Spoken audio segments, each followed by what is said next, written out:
नमस्कार शेतकरी मित्रांनो, श्री नारायणगिरी ॲग्रो यूट्यूब चॅनलला पुन्हा एकदा आपल्या सर्वांचं या ठिकाणी मी स्वागत करतो। आपण पहिल्या व्हिडिओमध्ये बघितलं अद्रक पिकाची लागवडीसाठी जे बेसल डोससाठी जे खतं लागतात त्याची माहिती आपण घेतली।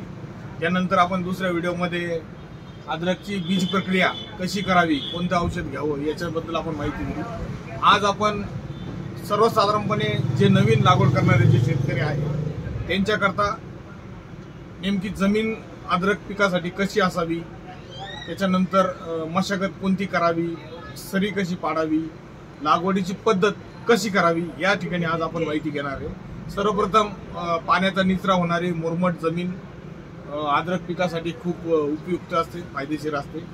तर मुरमट जमीन आणि पाण्याचा निचरा होणारी जमिनीची या ठिकाणी निवड करायची आहे। सर्वप्रथमतः खोल नांगरट करून घ्यावी, त्यानंतर रोट्यावेटरने रोट्या मारून या ठिकाणी 4.5 फूट सरी पाडण्यात यावी।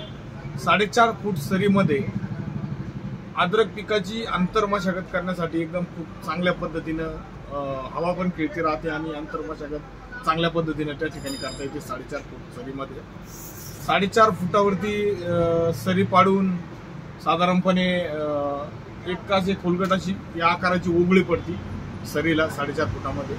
मध्ये तुम्ही शेणखत टाकायचं आहे, भरायचं आहे। त्यानंतर जे आपण लागवडीपूर्वीचा जो बेसल डोस सांगितला तो डोस सगळा एकत्र करून त्या बेडवरती त्या खोलगट भागामध्ये टाकायचा आहे। नंतर पुन्हा बेड उभारून त्याला असं साधारणपणे या आकाराचा उलटा याच्याप्रमाणे वरून असा बुजोटा जो आहे सपाट या ठिकाणी अशा पद्धतीने तुमचा बेडचा आकार आला पाहिजे। सेंटरला या ठिकाणी नळी आखरायची आहे ड्रिपची। आणि सर्वात महत्त्वाचं शेतकरी मित्रांनो, यावर्षी उष्णतेचं प्रमाण खूप आहे, म्हणजे जवळजवळ 45 अंशापर्यंत या ठिकाणी टेम्परेचर केलेलं आहे। तर खूप उन्हाचं प्रमाण आहे। ज्या लोकांना पाणी आहे, जे लोकांना वाटतंय आपण आता अद्रक पाणी आहे आपल्याला, आपण पाण्यावरती अद्रकची लागवड करू शकतो, तर यदा कदाचित या उन्हामुळे ते धोक्याचं होऊ शकतं। उन्हामुळे लागवड केलेल्या अद्रकीच्या जो जोम आहे, तुमचा कडा आहे, त्याची या ठिकाणी उन्हामध्ये एक बॉईल त्या ठिकाणी होऊ शकतं, मर या ठिकाणी त्याची होऊ शकतं। तर शक्यतो काय करायचं आहे शेतकरी मित्रांनी, सर्वप्रथम पाणी नळी आथरून बेड भिजवून घ्यायचा आहे। बेड भिजल्यानंतर पूर्ण भिजल्यानंतर तो बोलेने त्याला रेषा मारून घ्यायच्या आहे, जसे लागवडीला आपण करतो तशा, जेणेकरून त्याच्यातून वाफ निघून जाईल।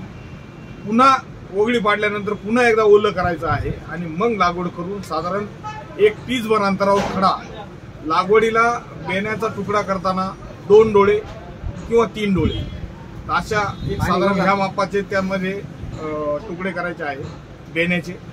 आणि 1 टीच अंतरावर दोन्ही बाजूनी नळीच्या 1 टीच अंतरावरती त्याची लागवड करायची आहे अशा पद्धतीने। शक्यतो ज्या लोकांना पाणी आहे त्यांनी जमीन शांत करून गार करून त्याची लागवड करून घ्यावी। ज्या लोकांना शक्यतो पाऊस पडल्यानंतर लागवड केलेलं फायद्याचं राहील, परंतु ज्या लोकांना पाणी आहे ते करू शकतात, पण जमीन एकदा गार करून घ्यायची, भरपूर प्रमाणात त्याच्यावरती माती टाकायची चांगल्यापैकी, आणि एक तर सकाळी सकाळी लागवड करायची, उन्हाची लागवड करू नये। तर अशा पद्धतीने लागवड करण्यात येईल पाऊस झाल्यानंतर। तर आता आपण बघितलं मित्रांनो, या पद्धतीने अद्रकीची लागवड करून घ्यावी। व्हिडिओ आवडला असेल तर शेअर नक्की करा आणि आमच्या चॅनलला सबस्क्राईब करा। धन्यवाद।